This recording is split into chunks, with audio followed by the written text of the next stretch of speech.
Hey, what's up, everyone? My name's Lionel, and I'm your host for LT Productions, and you are watching I Watch You Watch. Today we are covering Love and Marriage Huntsville. A new season, y'all, which is basically season 10, part B.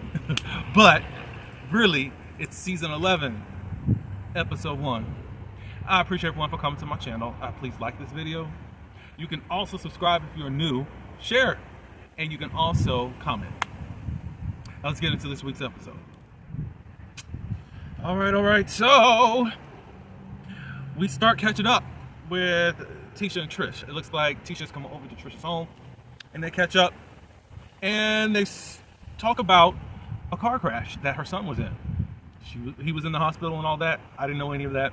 Maybe some of the YouTuber folk picked it up. I don't know. I haven't seen anything and had not paid attention. So I guess he was a little bit banged up. I don't know the extent of the injuries because Trish didn't go into that at all. She was more upset at how she was questioned as to what's going on, how the crash happened and what happened to the car. She's like, I can give 0 F's about that. It's about my son.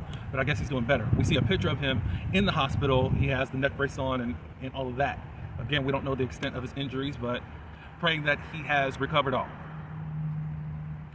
They talk more about this Destiny situation. They bring up the winery crap. Destiny is really feeling, Tisha is feeling like there has been no resolve between her and Destiny, and she sees it as she saw Destiny defending Nell, and her feelings are hurt. So she's gonna have a conversation. Stuff that's going on between her, Trish and Ken. They've had a fight, and it looks like Ken has moved out again, or at least got somewhere to stay. Stuff is going on social media. Apparently, Ken was told that Trish was seen out with another guy who was swole and built like him. And Trish was like, well, what guy? Tell me, show me, give me. So Trish says that he said that he didn't care, but he's gone. I don't know what's going on between them. Obviously, their fights are more than what they're even saying on television. I'm sorry. So far, this is just episode 1, but their fights are a lot more intense. Tisha said, look, social media can be a beast and all that. You know, someone was trying to tell me that Ken be in the girls' DMs. So I guess you wanted to relate or whatnot, because y'all supposedly don't be on social media, at least the OGs. If y'all do, y'all post and be gone. That's what y'all said to handle the whole crap that's on social media. Moving on, because whatever. Going over to the Fletcher's home. An update on what's going on with the Fletchers. A program director for the daycare that Nell has is gone, and they need someone new. They have moved in Nell's father permanently due to health issues. Fletcher's saying that we are handling this. Nell's like, he thinks, but we're not handling it that well. So they just catch up, you know, Nell saying that she don't have a program director, and Lance is slacking again. You know, because Lance was supposed to do some construction work at the daycare, but that's still a thing. So that's been months. Lance has put him on the back burner. And then Chris brings up, do you think that he thinks because of what I got going on that I should be available to help to do all this stuff? We get into Chris. His license has been revoked. His realty license has been revoked. And right now he's fighting to get those back. Nell says, look, this is a huge chunk of money that's being taken up out of our home.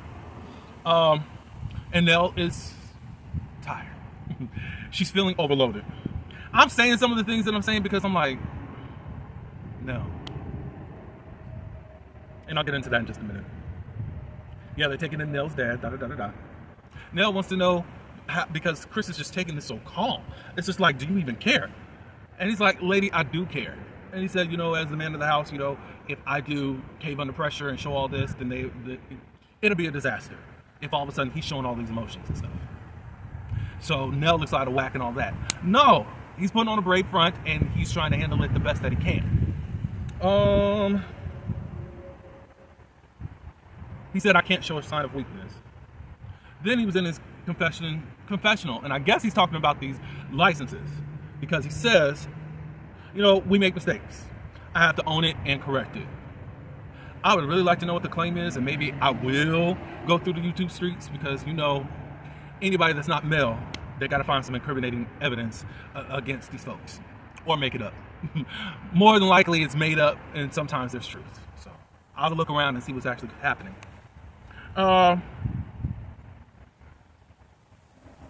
So because of how the load is, there's going to have to be money taken away from the daycare to handle expenses. I'm assuming this. It looks like Fletcher carries the load as far as financial responsibilities for the day-to-day stuff or whatever. Day-to-day, monthly crap going on. And possibly Nell is able to handle things on her own with the daycare. Like she take care of specific things, and Chris handles other things. And now she's going to have to start doing things for the house that she normally doesn't do. That's my assumption as to how they're talking to one another. But y'all can let me know what y'all think about that. Chris mentions, okay, there's going to be money taken from the daycare, but we do have our cleaning business. And Chris said, have you ever thought of partnering up with someone else with the daycare? And I don't know how this argument came about. But basically, Nell is not really with having a partner. And they get into ownership and all of this stuff. So Nell does have an ownership with Chris in his brokerage company. And Chris says, well, you don't have a license. Because it's like, if she did have a license, then I guess she would be able to take care of the business. I would think so. Well, that right there just took a left with Nell, and all of a sudden she's feeling that Chris is discrediting her. Like, I have more qualifications and certifications than you ever had. I'm like, I've been doing this daycare thing since I was 19 before you was even around. Like, how did we get here?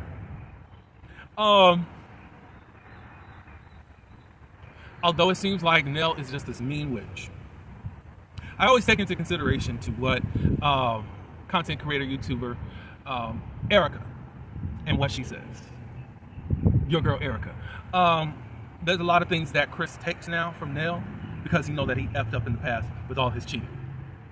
So he just takes it on the chin. I don't think that it's healthy to do that, but this girl ain't going to therapy. She acts like she's got it on her own. But I take that in consideration, and at least for now, I'm not going to look at it as she just being a total witch. Some of it is, but look, if you ain't going to get that together and all that, and Chris still wants to take it, then go on to take it.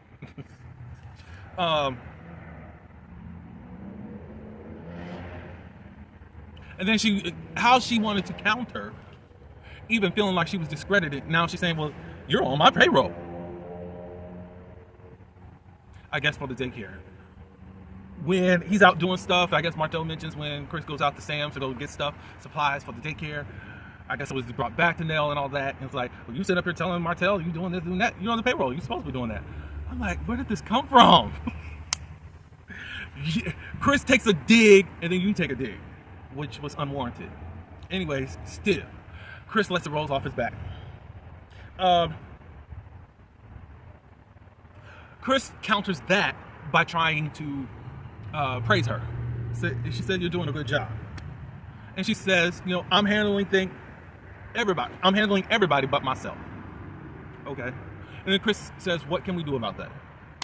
She says, get me a nurse, a nanny, and a program director so that I can get back to my life. I think really what's hitting her is her father. That's what I think is going on. And she can't believe that she's reliving the same stuff that she just had to deal with her mom, who's been gone for 5 years, I think that she said. So I think that's really what's going on with her. But I do feel like you like this stuff, though, Nell, as far as, because by now it's time for you to say no to people. And hopefully these children have noticed that Chris ain't doing what he could do, so don't come and ask for anything. Hopefully that's going on. Do I think they're going to be on the street in the next month? No. Anyways, let's move on to Kimmy and Maurice. Now, I'm letting you know I enjoy the season, but there's just people that just irk my nerves on this show. Maurice is one of them. So this isn't me being about the show, just to let you know, because you know how I could be on my reviews. Kimmy really just wants to talk about what she had to follow up with the talk that we had during last season. But they talk a little bit about that there's a little downtime before summer, and then also sending Maurice Jr. off to college. Then Maurice makes a comment of, we get to see if we really like each other. That's obvious now. So what are we talking about? So she brings up what Maurice said when they were at that hotel restaurant.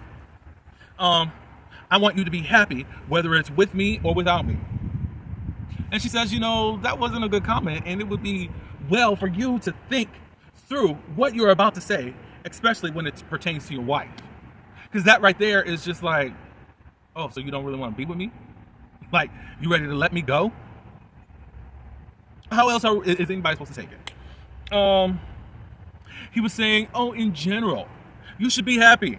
I want you to do the things that, I want you to do what makes you feel good.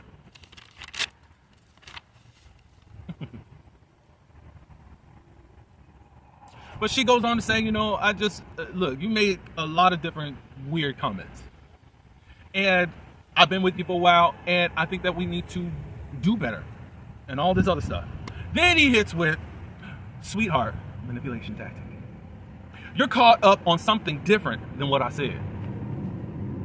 Niglet, you said exactly this. And they roll back the footage. I want you to be happy whether it's with me or without me. Manipulation.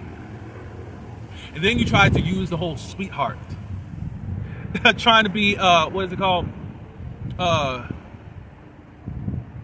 When people be like that, honey, sweetie, whatever. So basically you're calling Kimmy a liar. That's all you were just saying, sir. This whole thing is about you being happy. Kimmy says that I just don't feel like you have the intent to be thoughtful when you let certain things come out of your mouth. And then he says, opposites attract. And that's another thing that irritates Kimmy. When we're trying to have a serious conversation, you want to make jokes. Another way to it, it's a strategy to escape out of this weird situation so that she can lose her frame of mind as to what she's talking about. You want her to lose track. Hopefully she'll just let it go. So, Maurice, I've counted 3 things that you like to do. Talk around a mountain. 2, gaslight and lie. And 3, make other funny jokes to escape accountability. Because you made other comments like, I have to understand that you don't let it go in a day or a month. Like, you're so sarcastic. And you just be saying stuff because you want things to be lighthearted. You can say what you want to say, but when Kimmy tries to hold your head to the fire, you get upset about that. Have fun, Kimmy, because you're still signing up every day for this crap. They've been together for 14 years. 14 years in 7 years in just boyfriend and girlfriend. 7 years married. And y'all, this is basic crap that you should have learned back in your teenage years. And I'm ready to really read you, but I won't put salt on a wound. Because we can tell by your upbringing that you are the way that you are.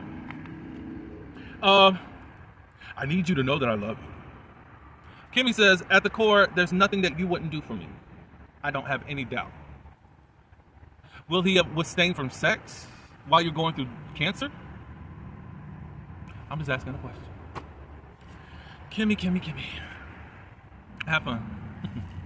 Now this next scene. All I can say for you on a personal level, that this is going to get touchy for me. Destiny meets up with her dad and also a woman named Pauline. She's her godmom. Pauline and her dad have been best friends for a very long time. Destiny has reunited with her biological sisters, brothers and sisters. To give more backstory, and she explains it. Of course, she was adopted out. Her father took care of her and all that. Her mom was on drugs. Really, only her and her brother Terry are the ones that she had any type of relationship with.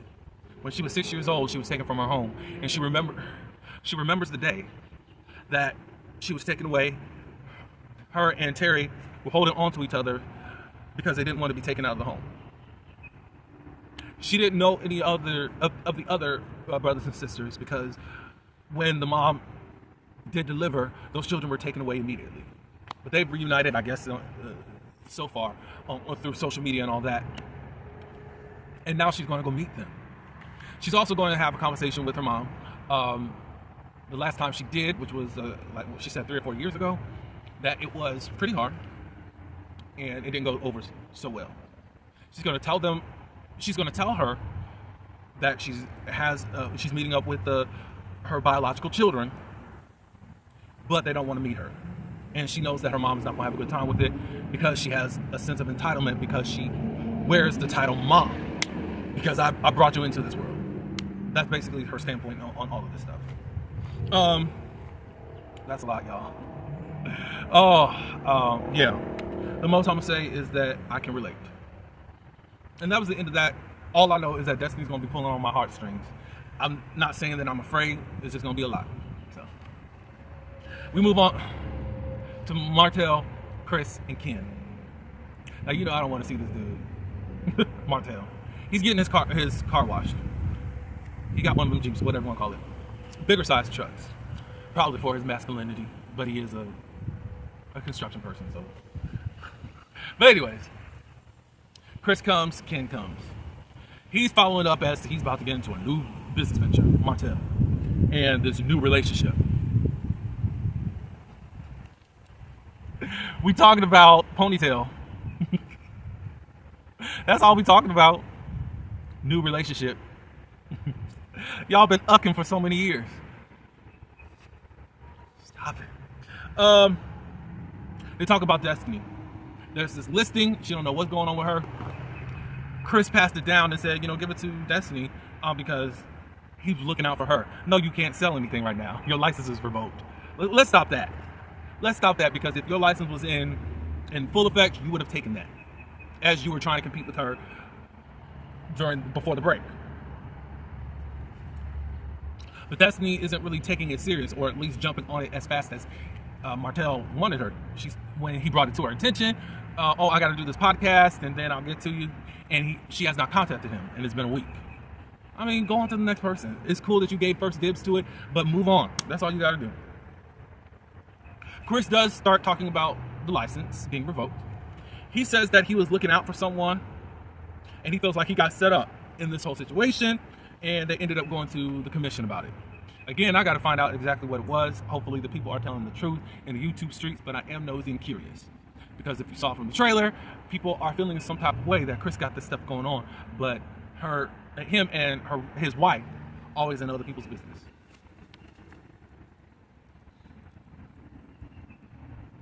Of course, they talked about loss of income. He says Nell is mad. Martell was like, so what are y'all gonna do? He said, we're not going broke. We got stuff going on. We still got the daycare that's right across the street. That's where they were meeting at. So from the daycare. Then they start talking about Trish and Ken. Things got really bad. He's got his own apartment. He's not even just staying with Will. At least that has been confirmed. But I mean, it's Will. It's you, so I'm just going to say that you have an apartment, even though Trish says that you were staying with Will. I don't know.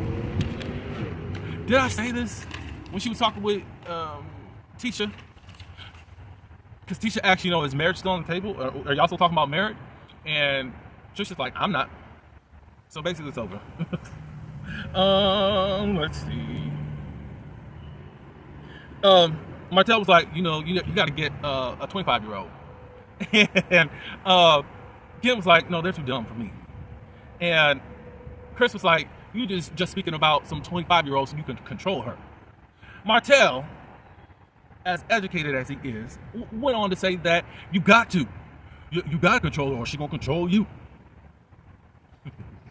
And that silly girl with the ponytail in her hair is going to be just chuckle at it and still be glad that my man.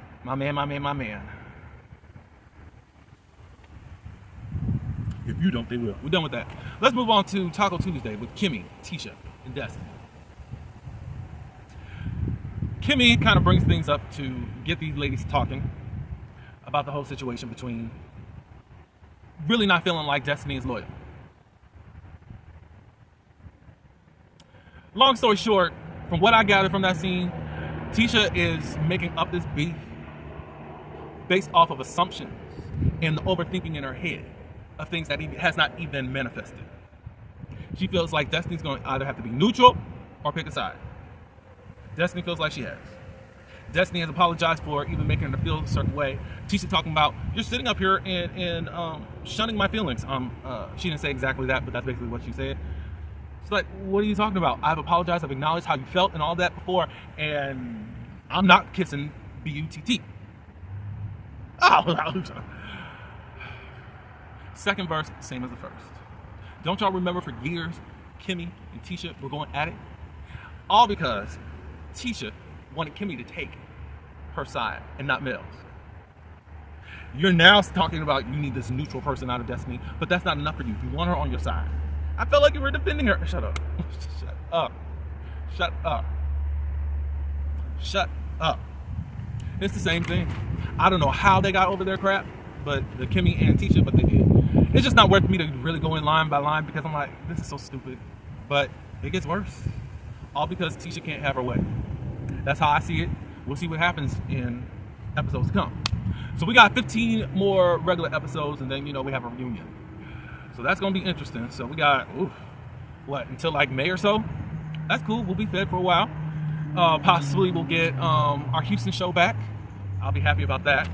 Carlos did say that Family Empire Houston, he's still begging for OWN to bring that back. I thought it was really good, and I thought it had good reception. I don't know why they don't want to bring it back. But from what I was hearing, when I was on IG, Nicole, she was saying, she don't really want to do it again. She don't want to bring her family on and do the same things again. I mean, it helped get things popping. The drama and also the business. And it was really organic, and I loved it. But anyways. So y'all ready, y'all, for these 15 episodes plus reunion and all that good stuff? Check out Bell Collective if you're interested. I have a review. I have a review of it. They have a new season going right now. Married to Medicine, Mondays you can see my reviews. It's almost over, and thank God. I have other things on my channel that I'm doing. I do have a music section of my channel that I've really let fall to the ground, and I'm picking it back up. You ever go back to your vision board and say, hey, what about this? That's kind of where I'm at right now. So I'm picking it back up.